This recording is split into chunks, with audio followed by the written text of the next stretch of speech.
Hello guys, welcome to our channel বাঙালির রান্নাঘর।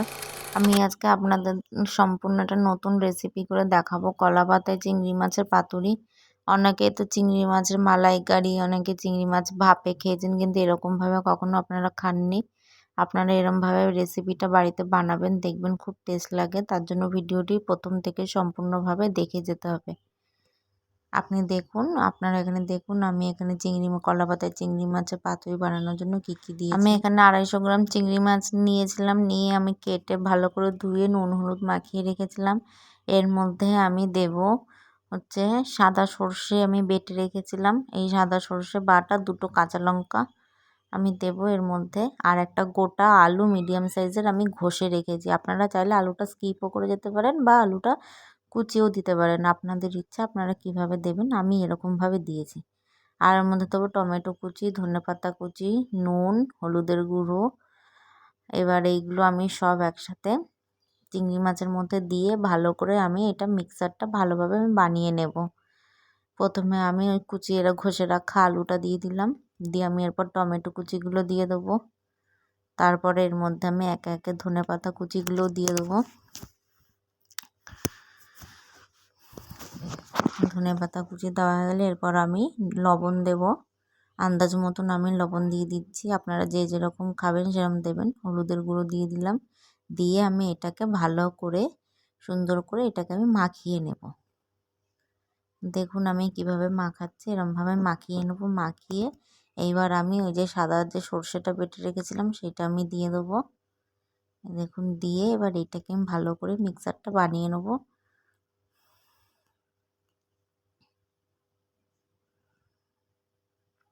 যাতে মশলাগুলো একে অপরে সব কিছু যেন ভালোভাবে তৈরি হয়। দেখুন বন্ধুরা আমি কিভাবে মাখছি। এইবার আমি সবশেষে কাঁচা সর্ষের তেল আমি আন্দাজ মতন দিয়ে দিলাম। আপনারা আপনাদের আন্দাজ মতন দেবেন, যে যেরকম মাছ নেবেন মশলাগুলো সেরকম পরিমাণেই দেবেন। এইবার আমি একটা গ্যাসের মধ্যে কলা পাতাটাকে আমি প্রথমে একটুখানি আগুনের মধ্যে সেঁকে নিয়েছিলাম, যাতে কলা পাতাটা এবার সেঁকে এবার আমি এটার মধ্যে তেল দিয়ে দিলাম,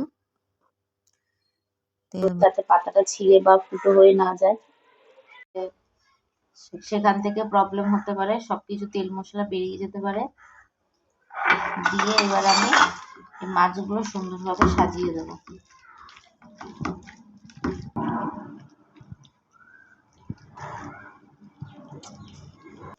দেখুন গাইজ, আমি এখানে কলা পাতার মধ্যে সুন্দর করে মাছটাকে আমি সাজিয়ে দিয়েছি। এবার আমি চাটুতে যে চাটু গরম করতে দিয়েছি গ্যাসে, সেইখানে আমি এটা দিয়ে দেবো।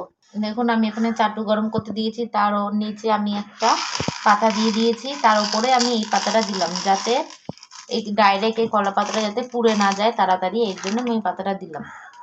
এবার এটা কিছুক্ষণ হয়ে গেলে, ওই পিঠটা হয়ে গেলে তারপরে আবার আপনাদেরকে দেখাচ্ছি কেমন হয়েছে।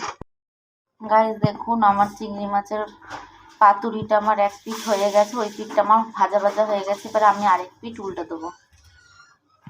আমি উপরে একটা কলা পাতা নিয়ে নিচ্ছি। আপনারা দেখুন প্রসেসটা কীভাবে করতে হয়। যারা কোনোদিনও খাননি এরকমভাবে একবার করে খেয়ে দেখবেন কেমন লাগে। দেখুন এরকমভাবে উল্টে দিলাম। দেখুন গাইস আমার কত সুন্দর হয়েছে। এই পিঠটা দিয়ে কত সুন্দর ভাজা ভাজা হয়েছে। এবার আমি চাটুতে বসিয়ে দিলাম, আবার এই পিঠটা ভাজা ভাজা হয়ে যাক, তারপর আপনাদের সাথে দেখা হবে।